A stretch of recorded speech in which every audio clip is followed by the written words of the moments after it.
Sometimes life hands you a quiet you never asked for. It settles over you like a thick, cold blanket you can't quite shake off.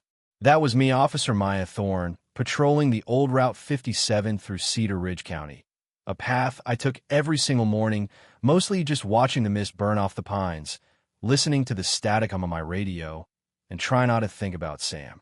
Sam was my husband, my partner, my everything, and he was gone. A year of silent grief had reduced my life down to this quiet, simple loop of asphalt and towering green. I told myself I loved the solitude, that it was healing, but really, it was just easier than facing the noise. And then, that morning happened. It started like any other. I was sipping my lukewarm coffee, glancing in the rearview mirror, checking the road behind me, standard procedure. And that's when I saw him.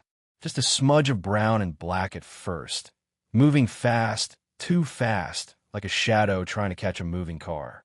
I eased off the gas, thinking it was a rabbit, maybe a deer, but no, it was a tiny German shepherd puppy, not much bigger than a loaf of bread, sprinting flat out behind the cruiser. I mean, he wasn't just running, he was chasing. Dust plumes kicked up around his ridiculously floppy ears. His little legs were churning like windmills, and he was gaining ground. I slowed down to almost nothing, convinced he'd run right past and disappear into the scrub, but the second I pulled over and put the car in park, he didn't just approach. He launched himself at the cruiser, stopping right at my door, barking in these high-pitched, desperate yelps. Not a playful bark, not a hungry bark, but a sound that just screamed, something is wrong, and you need to pay attention right now. I got out slowly, kneeling down on the gravel road. "Hey there, little buddy," I murmured, extending a glove-covered hand. He didn't sniff it or lick it or wag his tail in that typical stray dog way. He just barked once more, an intense little sound. Then he turned his entire body toward the impenetrable wall of pines and then back to me. It was the look in his eyes, They weren't scared of me. They were scared for something. They were pleading. This puppy, maybe 4 months old, was trying to tell me something vital. My police training kicked in instantly. Protocol says, secure the area, check for owners, call animal control. But my gut, the same one that had saved my life twice on the job, was screaming, "Follow the dog, Maya." I checked the road. Empty. No houses, no cars, just trees and this frantic little creature tugging urgently at the hem of my pants. I sighed, tucked my radio securely back into my vest, knowing I was probably heading into a dead zone, and whispered to the puppy, "All right, Jax, show me the way." I named him Jax right there, because I knew in that instant he was the axis my day was about to spin around. Stepping off the asphalt and into the damp, shadowy embrace of the woods felt like crossing a threshold. Jax, this tiny, dirt-covered German shepherd, darted ahead, pausing every few steps to look back, his little tail giving just the faintest, nervous twitch, as if to say, "Hurry up, Officer Thorne, we're running out of time." The silence in that part of the forest was oppressive, broken only by the crunch of my patrol boots and Jax's excited, rapid panting. For the first 10 minutes, I tried to rationalize it. Maybe a hiker lost him. Maybe he was chasing a squirrel. But the way he moved, it wasn't aimless. He knew his destination. He'd push through thickets, sniff the ground once, confirm his path, and then race ahead, demanding that I keep up.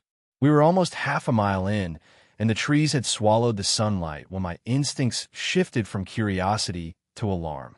Jax stopped abruptly at a patch of disturbed earth. It wasn't natural. I crouched, running my gloved fingers over uneven indentations. "These aren't animal tracks," I muttered. "Too wide for a person, too irregular for anything natural." It was like something heavy had been dragged. My heart started thumping against my ribcage. I reached for the radio. Static. I was truly alone. Jax whined, circling the spot where the drag marks ended. Then he bolted again, a different kind of energy in his stride now, cautious but utterly fixed. He led me around a massive granite outcrop and into a small, sunken clearing. That's where I saw the pink. A bright, shocking strip of faded pink fabric, half buried under pine needles, and next to it, an overturned stroller. One wheel was missing, the handle bent at a grotesque angle, flung aside like trash. I froze. That pink fabric, It wasn't a blanket. It was a fragment of a child's world. My stomach dropped like a stone. This is not an accident, the voice in my head screamed. Someone try to hide this. Jax barked a sharp, urgent demand and started frantically pawing at a patch of earth just beyond the wrecked stroller.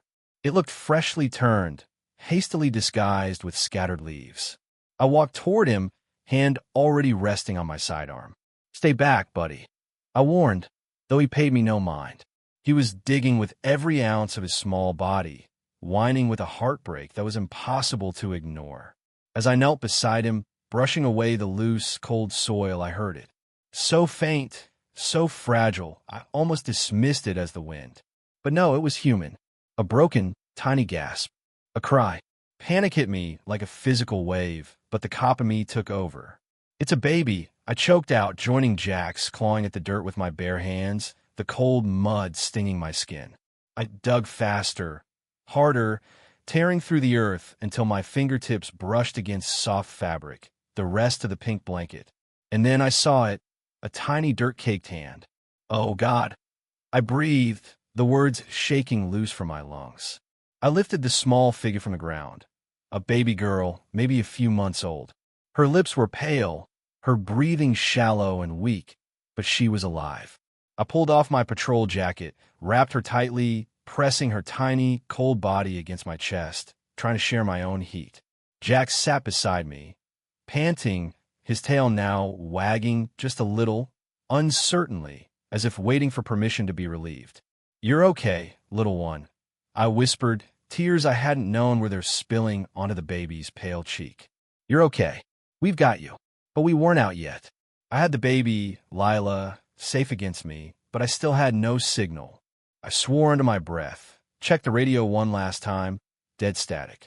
This was the moment of absolute vulnerability, a scenario I'd trained my whole career to avoid. Jax barked once, a clear, sharp command, and started running ahead. He wasn't guiding me to the discovery anymore. He was guiding me to safety. Holding Lila close, I stumbled through the undergrowth, feeling her fragile heartbeat against my chest, driving me forward. Every step was a prayer. When we finally burst out onto the dirt trail, into a faint patch of sunlight, I pressed the radio and screamed into the mic, my voice ragged. Dispatch, this is Unit 307. I have an infant, alive, but distressed. Immediate medical extraction required at Route 57, Trail Junction now. This time, a voice, faint but clear, cut through the static. Copy that. 307. Hold position. EMS en route. Relief flooded me. So overwhelming it almost dropped me to my knees. I looked down at Jax, who was sitting patiently beside me, his little body trembling, his heroic job done. You did this, buddy, I murmured, stroking his muddy head. You saved her life. The sirens wailing through the trees felt like the most beautiful sound I'd ever heard. When the paramedics, led by a focused medic named Kelly, took Lila from my arms, the sheer exhaustion hit me. I leaned against the cruiser, watching them work, checking her pulse, administering oxygen, and the tears I'd been holding back for the last hour finally came, hot and messy. Kelly looked up at me, managing a brief, compassionate smile. You and your partner did good, Officer Thorne. She's hypothermic and dehydrated, but she's fighting. She's going to make it. My partner. That word settled deep in my chest. I looked at Jax, who was trying to climb into the ambulance after Lila, whining desperately, his eyes fixed on the tiny bundle. He was still worried. He knew the job wasn't over until she was safe. I gently pulled him back, holding him against me. Easy, Eero, I whispered into his fur. You've done enough. But the rescue was just the beginning. Detective Jensen from the Child Protection Unit arrived, his face grim, his notebook open. I told him everything. How Puppy had led me into the woods, how he dug up the baby. Jensen scribbled furiously, glancing at Jax with a look of pure, professional disbelief. So, no mother, no vehicle, no signs of an abduction. Officer, he pressed. Only an overturned stroller and a blanket, I replied. But I promise you, Detective, this wasn't random. Someone tried to hide her, but someone else tried harder to save her.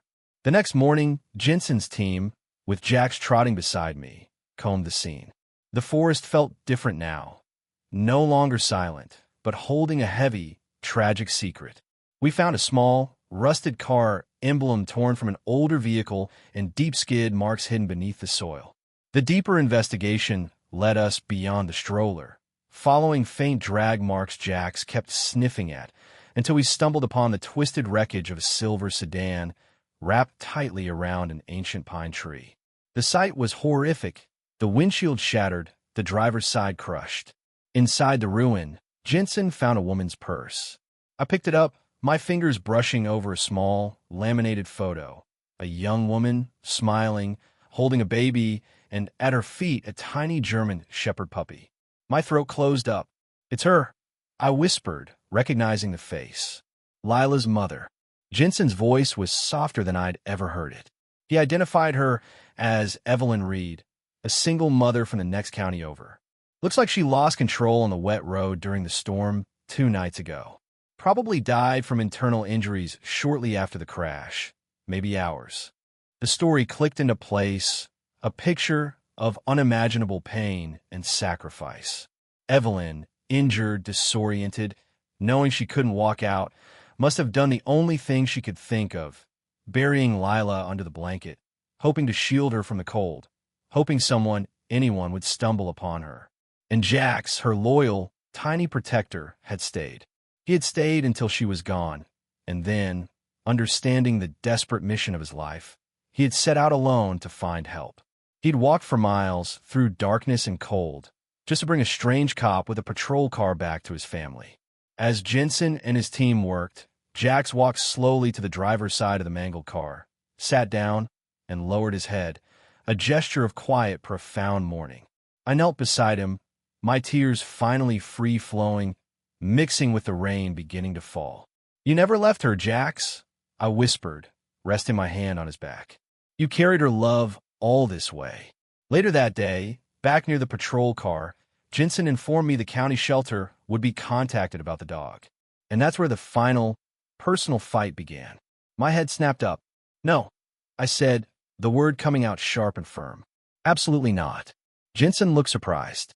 "Officer Thorne, he's evidence, and once we're done, he'll need to go through standard procedure." "Standard procedure is for strays, detective." I cut him off, my voice shaking with conviction. "This dog is not a stray. He's a hero, a witness, and frankly, he's the only connection Lila has left to her mother. He walked out of a tragedy.